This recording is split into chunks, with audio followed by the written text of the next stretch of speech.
So. That's what I'm saying. The whole entertainment industry and the live performing thing is so convoluted that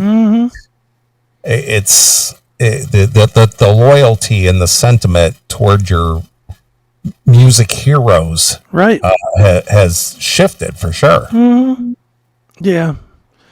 I just hate that every time I turn around, all the bands that I grew up with liking, are either in a feud with each other or are shitty or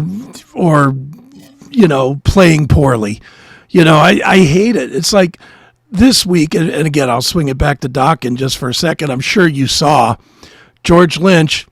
It's been a minute, so of course he's back to spouting off about how Don fucked him 40 years ago.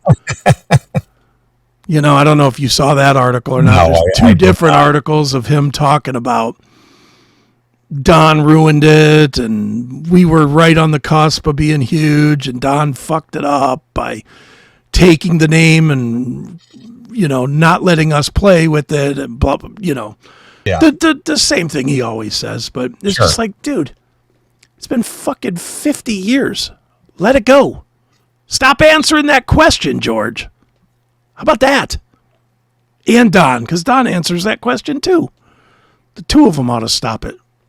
Especially when they're playing with each other. Yeah. How comfortable can that be to talk shit in the press and then show up, hey, buddy, how are you? How's your week? Right. By the way, thanks for shitting on me in Blabbermouth. Appreciate it. You've seen them backstage. Does any of this shit come back? No. They just talk shit in the press and don't bring it to each other? I guess. George is the biggest shit talker of the two of them for sure. Because Don would probably never bring it up. But he'll answer the question. He may answer the question, but he's getting a little better about saying, let's talk about what I'm doing now. Let's not talk about history. Yeah. Yeah, what a mess. 'Cause it's all out there. It's been out there for decades. All you have to do is just Google it. I'm sure you could find a dozen interviews where that question, whatever that question is you're looking for about a historical thing, you could probably find it out there somewhere. Dude, I may actually do this if I can find the time to do it. I might do just that with those two and see how the story has changed. Right. Because that would be interesting to go 30 with years AI ago. being what it is, I'm sure it can compile that pretty quickly. Yeah, I'm sure it would be different story from then till now. It wouldn't be like Paul Stanley with his cold gin intro that's word for word the same every tour since Dynasty tour or whatever. It would be interesting. I think it'd be interesting to see if they've been saying the same story or if it's morphed. I'll bet it's morphed at this point, don't you think? I'm sure it has. Oh, well, I didn't mean for this to be a Dokken segment, but whatever. It's about aging. It's about aging rock stars and, aging out of the business. And, for whatever reason, these older bands that are still healthy enough to still perform, whether it's at a high level or not, they're still out there performing. Well, if you're 90 plus, Deep Purple is still going to be out there for many years to come. So, Jim, get your walker ready, put a new set of tennis balls on the end, and get ready to go see Deep Purple once again, my friend. Right. If you're lucky, Ian will not fall off the stage. If you're lucky. He might be singing to a closet or something, but he's not going to fall off the stage. All right. I think that's enough. All right. Well, there you go. There's your aging rocker talk. Yes. But, the thing is that Rolling Stones are also in their 80s performing. And I just had to look. I think Robert Lamb of Chicago is 81. And Robert Lamb, Lee Loughnane, and Jimmy Pankow, the three remaining members of the original lineup, out there touring with their lineup, and they're all 80 years old. Yeah. And it's just, I just don't remember.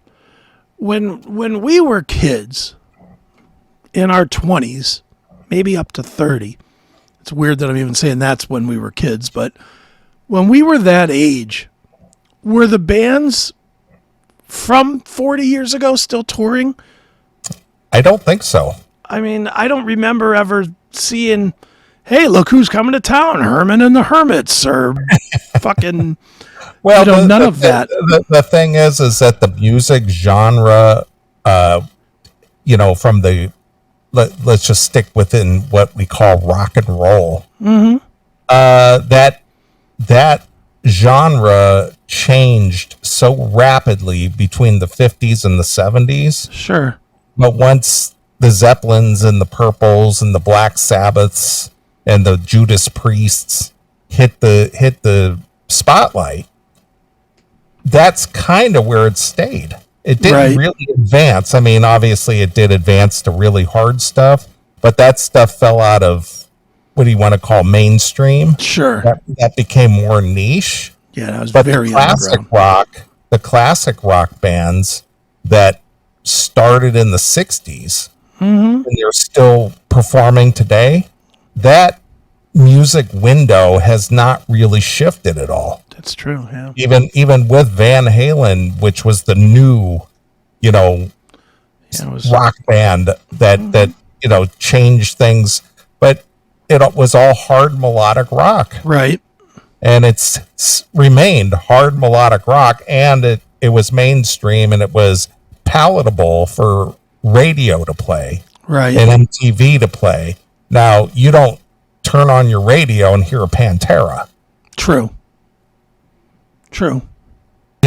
So that brought it into a niche thing. Same with Anthrax. You don't turn on the radio and hear Anthrax. Right.